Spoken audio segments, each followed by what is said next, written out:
Well, if your junk pile looks anything like my junk pile, we've got all this junk and we hate to throw it away. We need to make money with this. We can bundle it up and sell it, which I do. I sell it off as scrap material, but there's a lot of little things that I like to make that are great sellers. And so that's what we're going to take a look at in this video, is taking all this scrap and turning it into something that we can sell, but being able to do it fairly quickly. Okay, so let me show you what I've already done over here on the table. So all that scrap that you saw over there by the table saw was all from various projects I've made over the last couple of days using fence pickets. Now, if you've watched our channel at all, you'll know that we build a lot of stuff out of fence pickets. So in this video, we're going to be taking a look at what we can do with all that scrap material, turn it into something that is practical, useful, that we could sell when we're out doing our flea market events and stuff like that.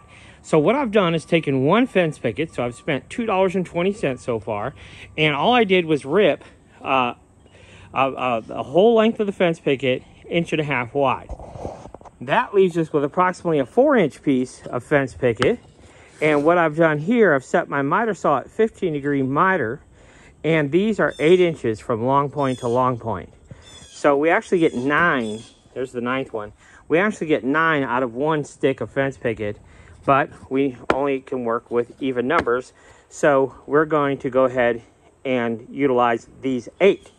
But we're going to utilize that scrap that I showed you earlier. So what I'm going to do, I'm going to go over to my table saw and I'm going to find all the widest boards that are sitting over there. And I'm going to go ahead and split those in 2. So that's all fence picket material.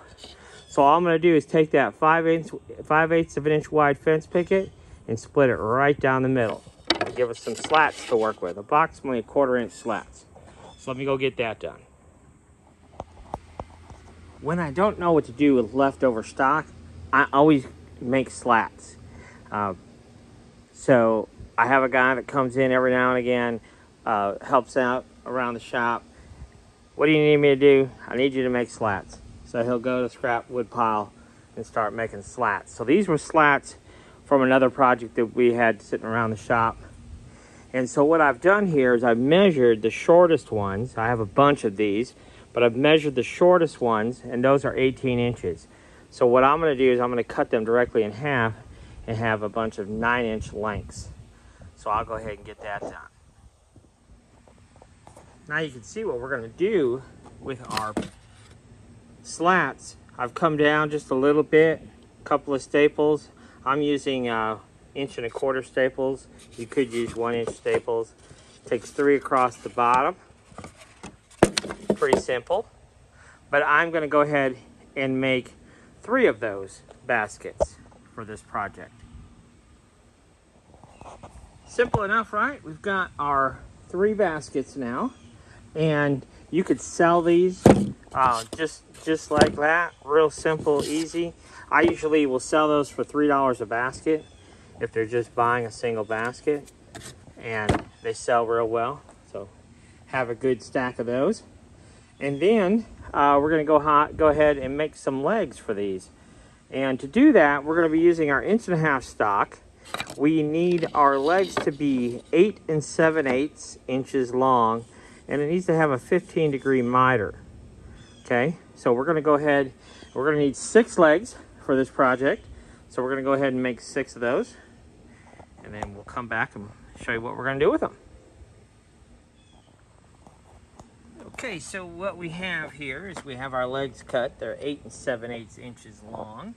We could make them 9 just to simplify things.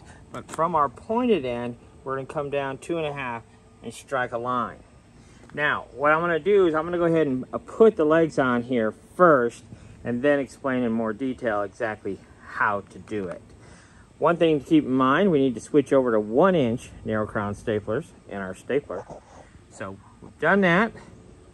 We will use a little bit of wood glue as well here, and as well as 1-inch staples to put our legs on here. All right, so what we've done here is we've taken our legs, and at that 2.5 inch mark goes right to the corner of our sideboard.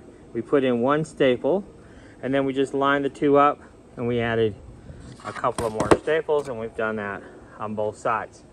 Okay, so now we're going to go ahead and add our next basket a little bit differently. So let me go ahead and do it, and then I'll come back and explain what I actually did.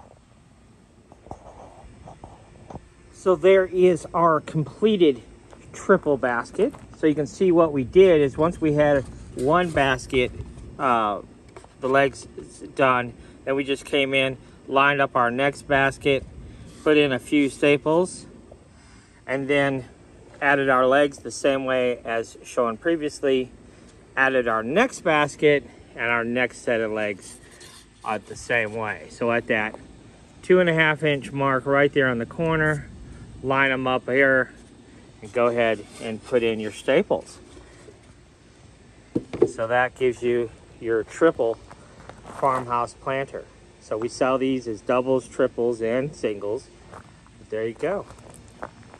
That is our finished product. So normally what I do when I'm staging is in the center here, I have, and I'll post pictures here at the end of the video, but I'll have greenery in the center, and then I'll have some fake fruit and veggies in each of the outside bins, and that's how I get it staged up.